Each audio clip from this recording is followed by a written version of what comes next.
Estou vendo aqui uma bela e jovem plateia na minha frente. E agora há pouco eu chamei os jovens e disse para eles: escutem, se vocês ficarem cansados, podem ir dormir.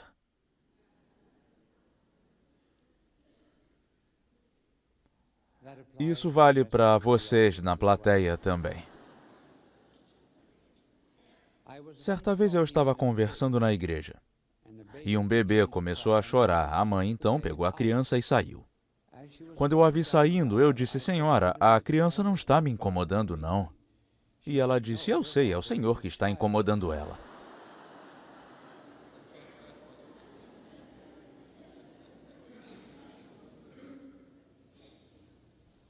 Certa mulher comprou um vestido muito caro. Voltou com ele para sua casa, mostrou a conta ao marido e ele disse para ela: Quando você provou esse vestido, por que você não disse: Afasta-te de mim, Satanás? Ela respondeu: Eu até disse, mas ele falou que de longe estava ótimo.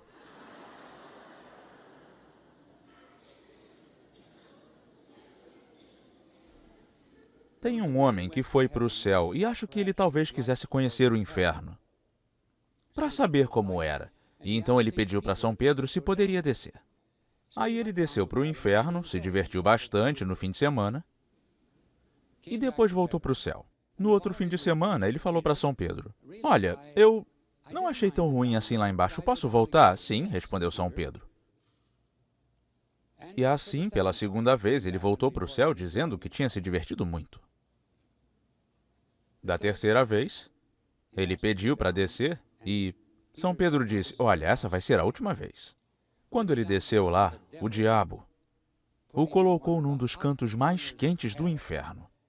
E ele reclamou para o diabo: Mas antes você me tratou tão bem, e esse sim, antes você era turista, agora é residente.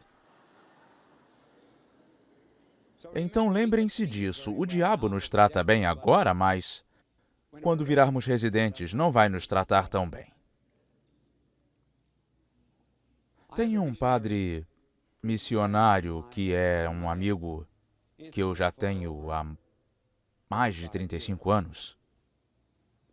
Ele já foi missionário na China, Coreia, Vietnã, esteve preso na Rússia. Na última vez que eu o vi, ele me contou que entrou numa igreja no Vietnã. E em meio a um grupo de crianças tinha uma menina de uns 10 ou 12 anos. Chamaram a atenção dele para a menina. Ela usava um véu cobrindo o rosto. Ele retirou o véu e me disse que nunca tinha visto um rosto tão feio. Não era o rosto como um todo, mas alguns traços específicos que ele exibia. Ele não deu muita importância para aquilo, mas no dia seguinte, quando as crianças se aproximaram, ele ficou um pouco assustado com aquela menina. Ele perguntou se ela já tinha morado no lugarejo e ela disse que sim, mas não por muito tempo. Ele falou em francês e ela respondeu num francês perfeito. Conversou em italiano, em latim, mas ela nunca tinha estudado essas línguas. Ele achou que talvez ela estivesse possuída. Então ele levou para ela uma relíquia de Santa Teresinha, mas ela reagiu com violência. Aí ele tirou a relíquia da moldura, mostrou a moldura vazia e ela riu dele. Ele se apressou, realizou o exorcismo e ela voltou a ser normal. Já que nós absorvemos tanta informação sobre a nossa teologia pela mídia, achei que talvez vocês se interessassem em ouvir algo sobre o demônio de um ponto de vista filosófico e teológico sólido. Primeiro vou descrever para vocês o demônio do ponto de vista psiquiátrico. E depois, do ponto de vista bíblico. Primeiro, o psiquiátrico. É interessante que, quando esquecemos as coisas da igreja, o mundo se apropria delas para depois distorcê-las. Por exemplo, as freiras deixaram o hábito longo, mas os casacos das outras mulheres cresceram. Paramos de rezar o terço e os hippies os colocaram no pescoço. E quando os teólogos deixaram de falar do demônio, psiquiatras se apropriaram do tema. Rollo May, do Instituto Rockefeller, dedica vários capítulos ao diabólico na sua obra psiquiátrica. E o que é o diabólico do estrito ponto de vista psiquiátrico? O Dr. Rollo May analisa a palavra diabólico, ela vem das palavras gregas dia e balain. Diabalain seria despedaçar, separar com violência. Logo, qualquer coisa que quebre estruturas, que destrua a unidade, que corrompa o todo, que produza discórdia, isso é o diabólico. Ora, tem havido um grande crescimento do diabólico. Notem, por exemplo, a discórdia dentro da igreja. A discórdia nas comunidades religiosas. A discórdia entre os leigos nas coisas que dizem respeito à igreja. A discórdia no clero. Tudo isso são manifestações do espírito diabólico que nos rodeia. Esse psiquiatra analisa o modo como a ação do diabólico funciona. Ele menciona 3. Primeiro, gosto pela nudez.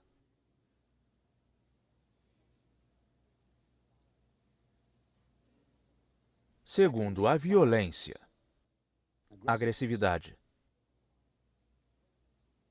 Terceiro, personalidade dividida, falta de paz interior, fragmentação da mente.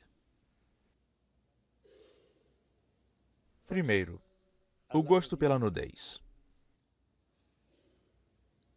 Eu perguntei a um capelão uns anos atrás se ele havia visto alguma manifestação, qualquer manifestação, do diabólico nessa instituição que ele atendia, e disse que sim, algumas vezes na hora da comunhão tem pessoas possuídas que tiram a roupa, enquanto eu ando pelo espaço. Mas deixemos isso de lado, não é importante. Prefiro lhes apontar um exemplo do Evangelho. Certa vez, nosso Senhor Jesus entrou no país dos Gerazenos, ou Gadarenos.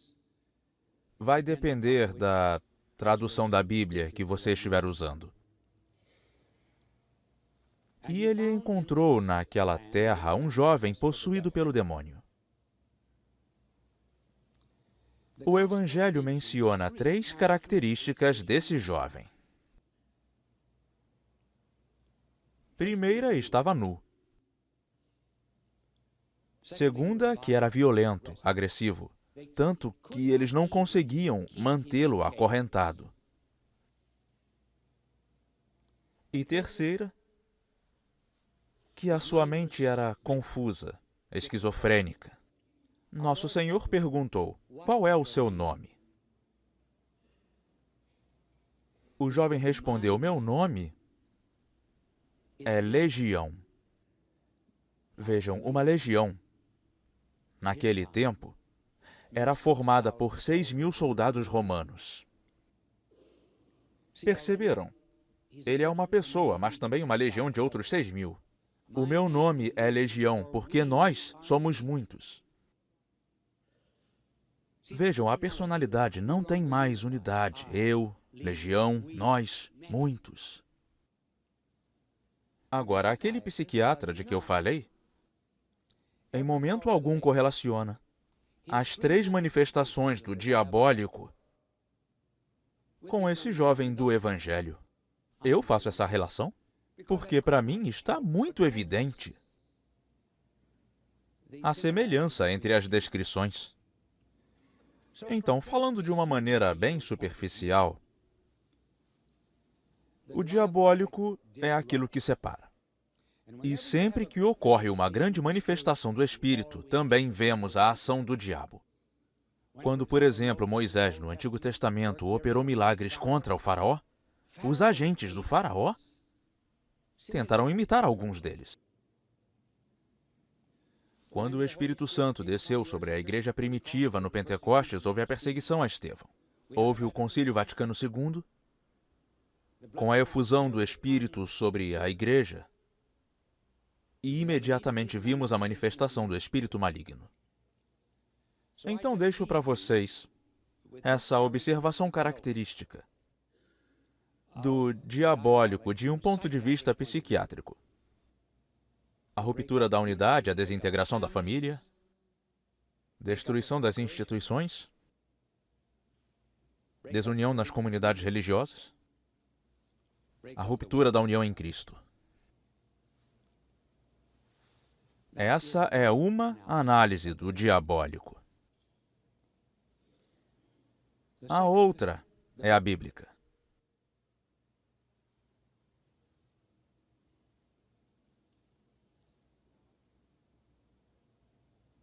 Levarei vocês agora para o capítulo 16 de Mateus. Nosso Senhor faz a pergunta mais importante que se poderia imaginar. Quem os homens dizem que eu sou? Pedro logo deu a resposta certa. Tu és o Cristo, o Filho do Deus vivo. E então nosso Senhor anunciou que estava indo para Jerusalém, que seria entregue às autoridades, que seria cuspido, crucificado e que ressuscitaria dos mortos. Pedro estava disposto a aceitar um Cristo divino, mas não queria aceitar um Cristo sofredor. Bastou nosso Senhor dizer que seria vítima por causa dos nossos pecados, como eu expliquei na outra palestra. Bastou nosso Senhor dizer isso, e Pedro disse, isso não te acontecerá. Nós não queremos um Cristo assim. Nosso Senhor virou para ele e disse, afasta-te de mim. Não me tente. Sou eu que ordeno, Satanás. Satanás. Imaginem só. Pedro, ele próprio, é Satanás. Pensem bem sobre isso. Quem imaginaria que em pouco mais de 1 minuto ele se tornaria Satanás?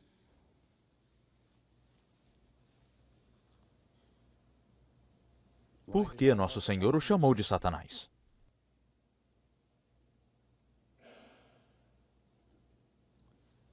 Bom, voltem lá para o começo do ministério público de Jesus, que eu vou recapitular para vocês as 3 tentações que Satanás apresentou a Jesus. E aprenderemos dessa discussão que a essência do espírito satânico ou diabólico é o ódio à cruz de Cristo. Agora, reflitam bem sobre isso. O que é o diabólico do ponto de vista bíblico? É o desprezo pela cruz de Cristo. É ser contra a cruz. Para entender isso, vamos voltar à narrativa das tentações. Nosso Senhor está na montanha e o diabo lhe oferece 3 maneiras diferentes de evitar a cruz.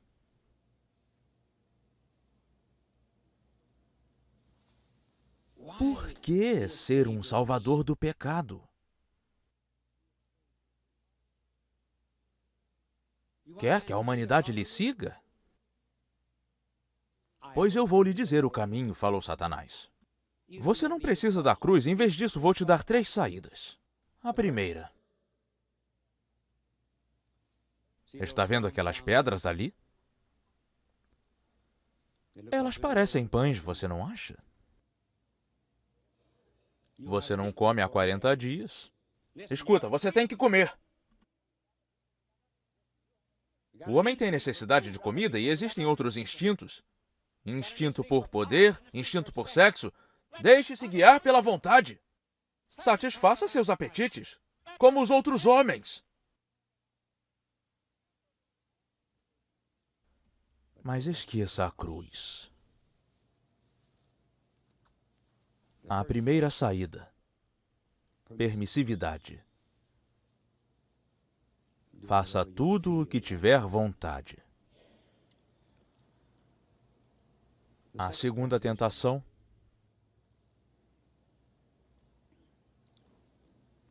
A cruz nunca irá conquistar a humanidade porque ela ama as maravilhas. O surpreendente. O espetacular.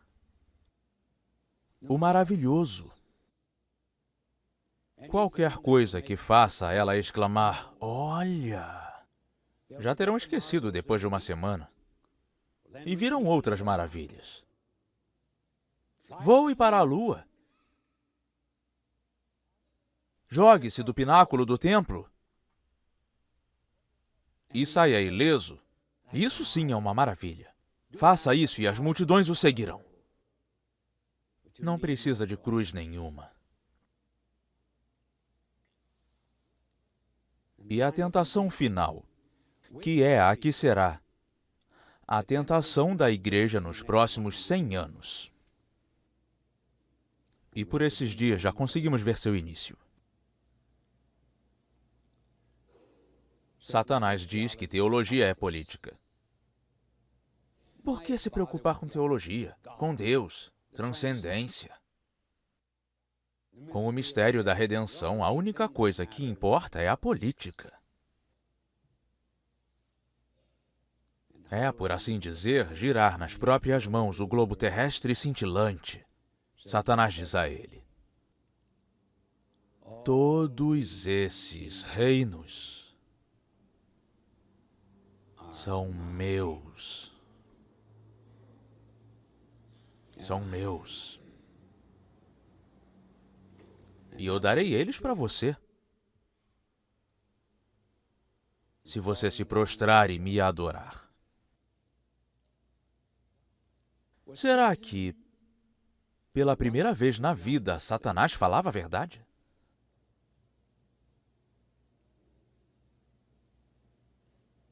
Todos os reinos são mesmo dele? Sendo verdade ou não, essa foi a terceira tentação para nosso Senhor. Não se preocupar com o divino, mas com a ordem social e política. E agora voltemos para a cena em que Jesus chamou Pedro de Satanás. A razão para isso foi que Satanás tentou Jesus a fugir da cruz. E era precisamente isso que Pedro estava fazendo quando disse: isso não acontecerá. Nós reconhecemos a sua divindade, mas não reconhecemos sua cruz. E desde aquele tempo, essa é a perspectiva bíblica da essência do satânico. Nós vemos seu espírito dentro da igreja. Reparem como abandonamos a mortificação, o desprendimento, a disciplina nas escolas e nos seminários. É uma tendência à desunião. Livros, por exemplo, que só descrevem o mal real ou imaginário das pessoas são adotados em algumas das nossas escolas, como sabem. Esse é o elemento destrutivo, o diabólico.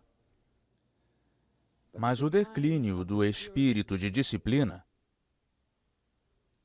é uma forma de ódio à cruz. O ascetismo, ou o caráter disciplinar do cristianismo, transferiu-se para os regimes totalitários.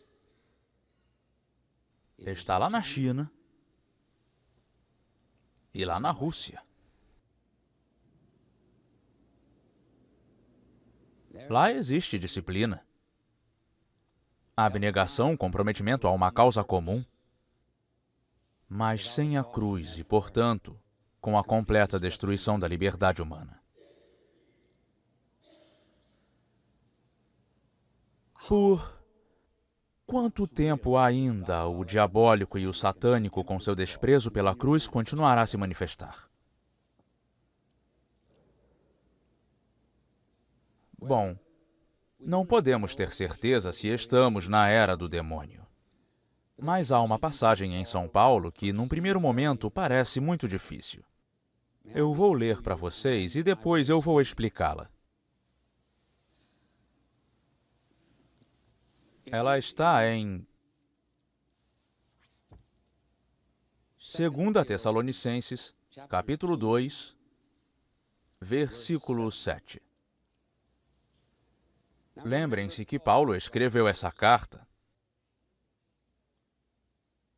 dentro dos primeiros 60 anos de cristianismo. Porque o mistério da iniquidade já está em ação. Secretamente. Mas que não ficará oculta para sempre. Ou seja, não conseguimos ver a manifestação do mal, do demoníaco. Oculto agora, apenas esperando o desaparecimento daquele que o detém. É difícil de entender quem é aquele que detém. Talvez Cristo? Talvez o Espírito Santo? Ou o influxo da graça? Talvez a santidade da igreja? Seja como for, o mal permanecerá oculto até Deus dizer, já chega. Olha, Satanás, você já teve o seu tempo, a sua hora. Deus tem o seu dia, o diabo tem a sua hora. E São Paulo continua. Então o tal ímpio se manifestará, Satanás, o maligno que o Senhor Jesus destruirá com o sopro de sua boca e aniquilará com o resplendor da sua vinda. A vinda daquele malévolo será obra de Satanás. Será acompanhada de toda sorte de portentos, sinais e prodígios enganadores que o pecado é capaz de gerar naqueles que são condenados. Até no último livro das Escrituras temos uma indicação de que quando o anticristo vier, haverá um simulacro da morte e ressurreição, com o propósito de iludir. Logo, no tempo presente, nós não vemos a ação do demônio. Mas deixem-lhes dar uma dica de como Cristo age e como Satanás age. Se vocês entenderem o que eu vou dizer, isso vai lhes ajudar muito a lidar com o mal e a vencê-lo. Eu vou primeiro descrever como o nosso Senhor aparece antes de pecarmos. E como Satanás aparece antes de pecarmos. E aí descreverei como nosso Senhor aparece depois de pecarmos e como Satanás aparece depois daquilo. Primeiro de tudo, como nosso Senhor aparece antes de pecarmos quando estamos prestes a cometer um pecado? Ele aparece na forma de uma proibição. Ele aparece como o Cristo na cruz, barrando o caminho. Ele diz, a minha carne foi crucificada, a tua carne será crucificada também. Não vá por esse caminho. E assim ele se coloca à nossa frente.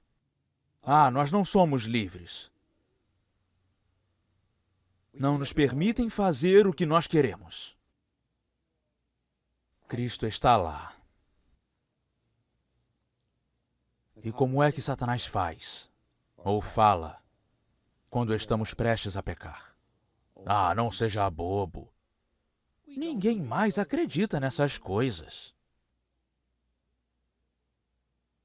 Os tempos mudaram. Você ainda é virgem? Quer dizer que nunca deu um trago de maconha? Mas está todo mundo fazendo.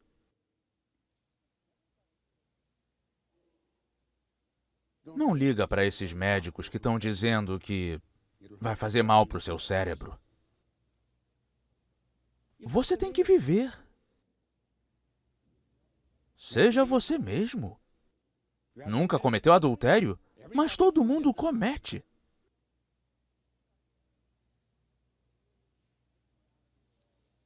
Essas ideias moralistas até podiam fazer sentido há cerca de 100 ou 500 anos. Mas agora é um mundo novo. Tenho que ser eu mesmo, tenho que ser livre.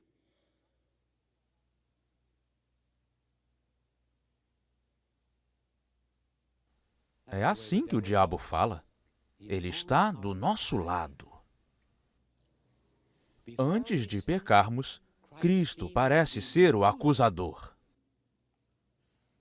Enquanto parece que o diabo é o nosso defensor, é quem está do nosso lado. Do lado do nosso sexo, do lado do nosso orgulho, do lado da nossa ganância. Ele toma o nosso partido. Depois que pecamos, aí os papéis se invertem.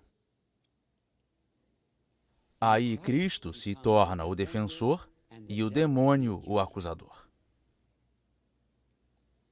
E o diabo vai dizer: muito bem, você se satisfez. Agora está preso. Não conta comigo, não posso te ajudar, é melhor desistir. Eu sei que perdeu a virgindade, que diferença faz agora?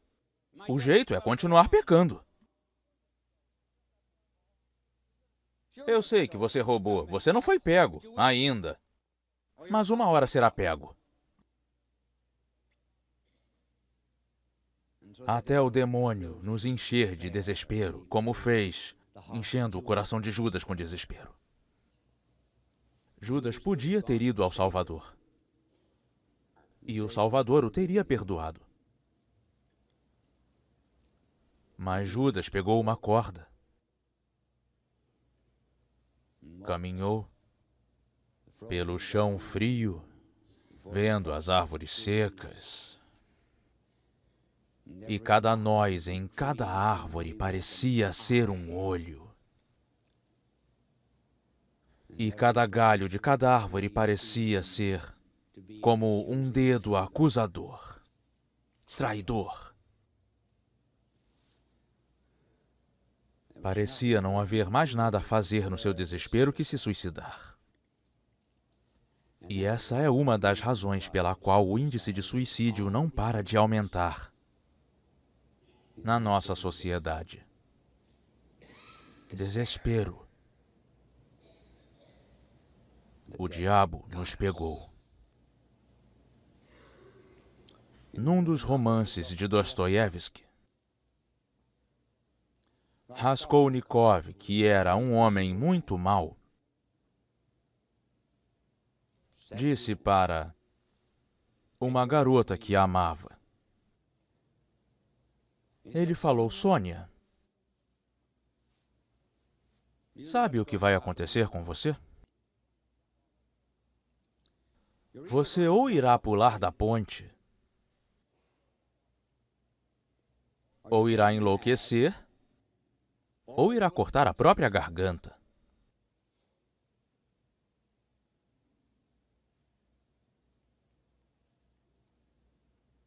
Mas não foi isso que aconteceu. Porque a Sônia pegou o Evangelho de João.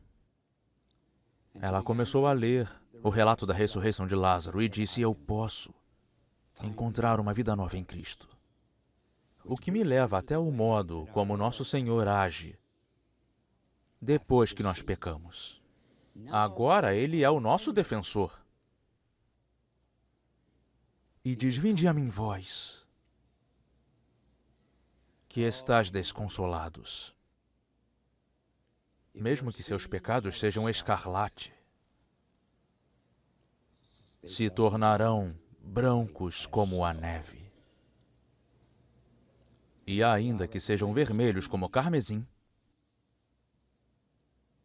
tornar-se-ão brancos como a lã. Pobre e estranha criatura, digna de dó. Por que é que alguém deveria te amar? Como pudeste merecer? A pior porção de barro entre todos os homens. Tu não sabes quão indigno de amor tu és. Quem amaria alguém tão ignóbil? Senão eu. Somente eu. Tudo aquilo que na tua infantilidade julgaste perdido, eu guardei para ti em casa. Levanta-te, segura a minha mão e vem. Essa é a linguagem do Salvador depois que pecamos. Eu falei para vocês o que é o diabólico. A quebra da unidade, o desprezo satânico pela cruz, pela mortificação e pela renúncia. Ou seja, o desprezo pelo próprio Cristo. Há 10.000 vezes 10.000 estradas que qualquer um de nós pode percorrer ao longo da vida. E não faz diferença qual estrada você escolhe. No fim de todas essas estradas, vocês irão ver dois rostos. Ou o rosto misericordioso do Cristo, ou a face abominável de Satanás. E qualquer um dos dois, no fim da sua vida, irá dizer: meu.